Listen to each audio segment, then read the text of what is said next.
tamamlayıcıdır. Yani gıdanın dışında manevi gıdaya da insanın ihtiyacı var. Bir korku var üzerlerinde. Büyük bir musibetten çıkmışlar.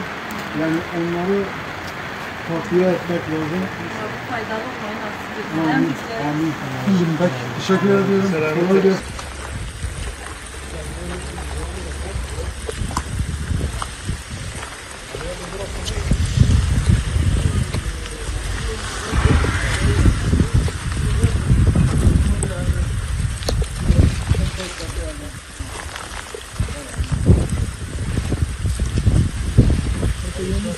Rabbim sabır versin.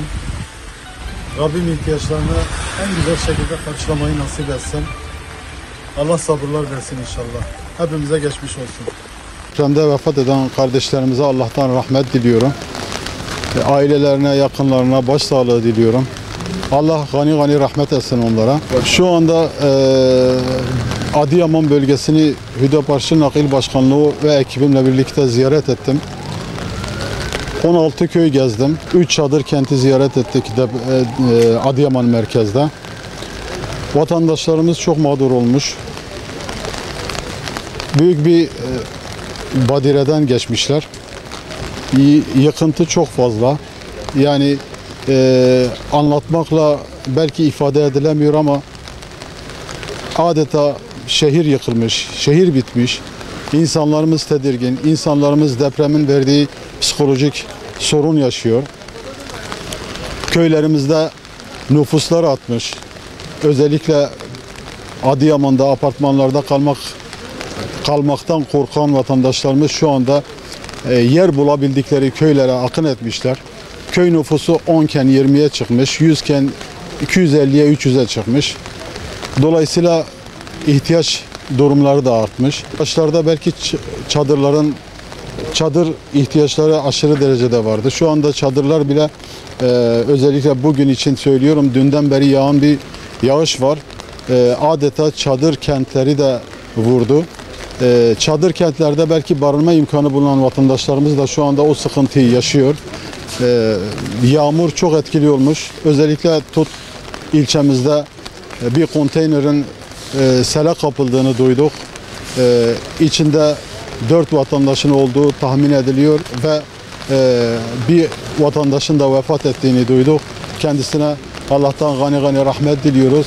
İnşallah kaybolan vatandaşlarımız da en kısa zamanda bulunur. Bu yağmur dağ köylerimizi özellikle vurdu. Dağ köylerimizde şu anda yağmurdan dolayı, selden dolayı büyük bir tehlike söz konusu. Çadır kentlerimizde özellikle sıkıntılar, yani görüştüğümüz vatandaşlarımız özellikle lavabo ihtiyaçlarından bahsediyor, su ihtiyaçlarından bahsediyor. Herkes bir şekilde depremzede vatandaşlarımıza yardıma koşuyor. Bunlar ne kadar koordineli bir şekilde olursa inşallah daha hayırlı olur. Daha planlı ve programlı bu insanlara yardım götürülebilir. İlk başlarda depremin verdiği etkiyle birçok vatandaş yardıma da koştu. Şu anda o yardımlarda da bir eksilme var. Nihayetinde burada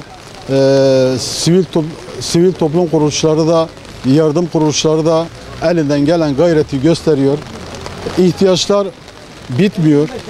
Fakat gelen yardımlarda özellikle buradaki sivil toplum kuruluşlarını ziyaretimizde merkez yardım komisyonları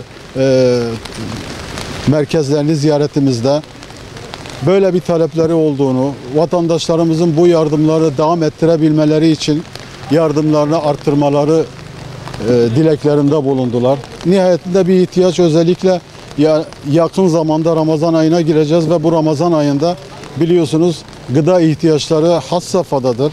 Bu konuda duyarlı vatandaşlarımızı hayra davet ediyoruz, yardıma davet ediyoruz. Vatandaşlarımız yavaş yavaş belki depremin psikolojisinden kurtulmaya çalışıyor. Ancak bunun için özellikle dalında uzman insanlarımızın psikolojik olarak destek vermeleri, çağrısında da bulunuyoruz. Aradım. Benim çadırıma olduğu gibi su aşağı geliyor. Üstünde yağmurluk yok yani. Anlatabildim mi? Evet.